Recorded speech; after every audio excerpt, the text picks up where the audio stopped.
সন্দীপ ঘোষকে ম্যারাথন জিজ্ঞাসাবাদ, তার নির্যাতিতা যিনি মারা গেছেন তার বাবা মা চাইছে জিজ্ঞাসাবাদ নয়, অবিলম্বে গ্রেফতার।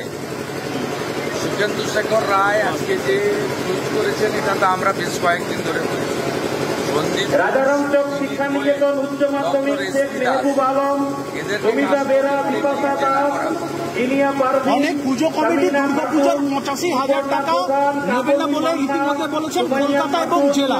কি বলছেন? তাদের সঠিক সিদ্ধান্ত অত্যন্ত গুরুত্বপূর্ণ।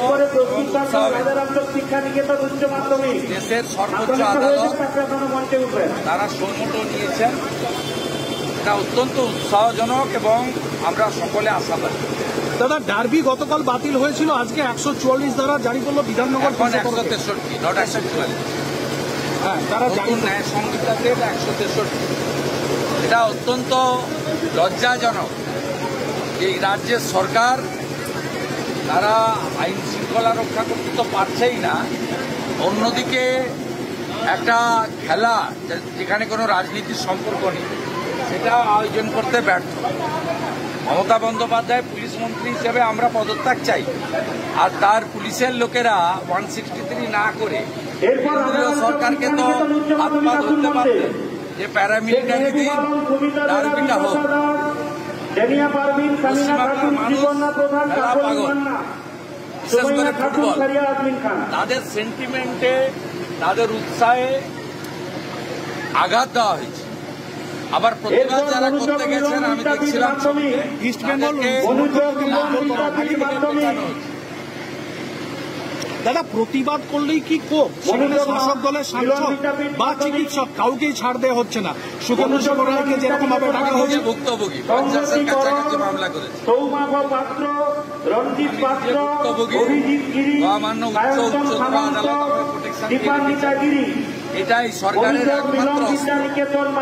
এই সরকারের সঙ্গে মানুষ নেই, পুলিশ দিয়ে করছে।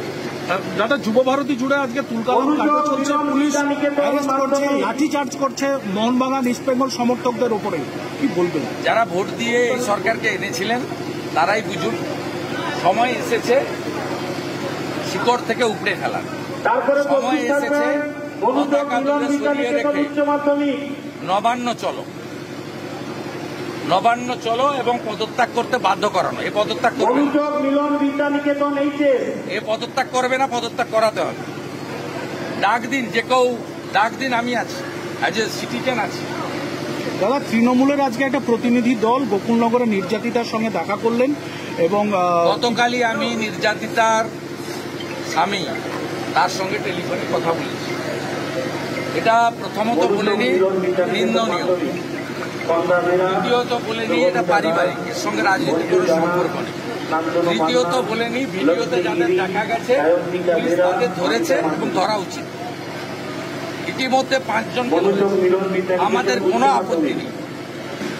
আমি যারা পরিযায়ী এসেছিলেন, যারা মমতা ব্যানার্জির কোম্পানির কর্মচারীরা এসেছিলেন, তাদেরকে আমি বলবো আপনার রথিবালা আড়ির বাড়িটা গেলেন না কেন? এই নির্যাতিতা যদি মহিলা হন, আমি তো বলছি নিন্দনীয়। সৌরভ আমাদের আগে বিজেপি করত, জয়দেবের সঙ্গে তৃণমূলে গেছে। আমি কাল রাত্রেই অভিজিতের ফোন থেকে কথা বলেছি, আমি বলছি না পারিবারিক। ভিডিও ফুটেজে যাদের দেখা যাচ্ছে তাদের গ্রেপ্তার করেছে, যদি কেউ বাকি থাকে তাদেরও কেউ বাধা দেবে। আমি কোনো প্রোটেকশন তাদেরকে দেবো না, আমাদের পার্টি থানায় যাবে না, ক্লিয়ার। কিন্তু আমি এই পরিযায়ী কর্মচারীদের বলবো যে 60 বছরের রথিবালা আড়ি শিডিউল কাস্ট মা, তাকে যখন ভোটের 2 দিন আগে মাথা থেতলে খুন করা হয় মনসা বাজারে, ওই বাড়িটাও ঘুরে আসতে পারতেন তো, তাহলে তো বুঝতাম যে আপনারা মানব ধর্ম করতে এসছেন, রাজনীতি করতে আসেন। দাদা, আরজি কর নিয়ে দৃষ্টি ঘোরানোর জন্য কি প্রতিনিধি দল? না, ওটা খুব বড় ব্যাপার। আরজি কর ডাক্তার বোন, তার সরকারি ধর্ষণ খুন, ওটা অনেক বড় ব্যাপার, এটা পৃথিবীর ইস্যু, সামাজিক ব্যাধি। তার সঙ্গে কোনো বিষয়কে তুলনা করলে চলবে না। আমি এই বিষয় ক্লিয়ার করেছি। আমি ওর বাড়ির সঙ্গে কথা বলেছি, আমি নিন্দা করেছি, পারিবারিক বিরোধ বলেছি। যাদের ছবিতে দেখা গেছে গ্রেপ্তার হয়েছে 5 জন, আরো যদি কেউ তাকে ফটো দেখে গ্রেপ্তার করুন, কোনো আপত্তি নেই। আমাদের কেউ যাবে না, কোনো সাপোর্ট করবো না, পরিষ্কার কথা। আমার স্ট্যান্ড খুব ক্লিয়ার। নন্দীগ্রামে আমি ভোটে জিতি একটা দল থেকে, মানব ধর্ম করি সারা বছর। মমতা ব্যানার্জিকে যারা ভোট দিয়েছেন তারাও আমার নাগরিক, আমি এই নীতিতে বিশ্বাস করি। যে এখানে যারা দল বেঁধে ছুটির দিন এসেছিলেন ছবি তোলার জন্য, তারা রথিবালা আড়ির বাড়িতে যদি ঘুরে আসতেন তাহলেও বুঝতাম যে আপনারা রাজনীতি করতে আসেন। আমাদের ভিডিও ভালো লাগলে লাইক এবং শেয়ার করুন। কমেন্ট সেকশনে গিয়ে জানান আপনাদের মতামত। আরও ভিডিও পেতে আমাদের চ্যানেল সাবস্ক্রাইব করুন এবং প্রতি মুহূর্তে খবরের আপডেট পেতে প্রেস করুন বেল আইকন।